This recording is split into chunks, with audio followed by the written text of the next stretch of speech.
Ang mabuting balita ng Panginoon ayon kay San Marcos. Papuri sa iyo, Panginoon. Noong panahong iyon, pumunta na naman si Jesus at ang mga alagad sa Jerusalem, samantalang si Jesus ay naglalakad sa templo. Nilapitan siya ng mga punong saserdote, ng mga eskriba at ng matatanda ng bayan. Tinanong siya, "Ano ang karapatan mong gumawa ng mga bagay na ito? Sino ang nagbigay sa iyo ng karapatang ito?" Sumagot si Jesus, "Tatanungin ko rin kayo.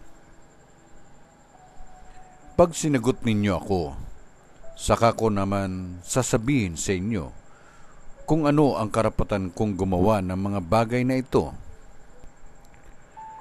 Kanino nagmula ang karapatan ni Juan upang magbinyag? Sa Diyos ba o sa mga tao?" At sila'y nag-usap-usap. Kung sabihin nating mula sa Diyos, itatanong naman niya sa atin, bakit hindi ninyo siya pinaniwalaan?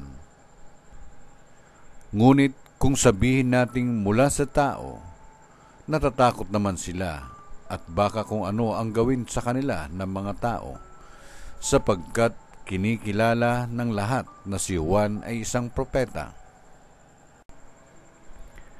Kaya't sumagot sila kay Jesus, "Hindi namin alam."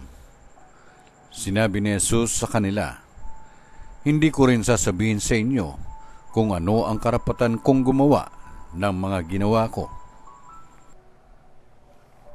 Ang mabuting balita ng Panginoon.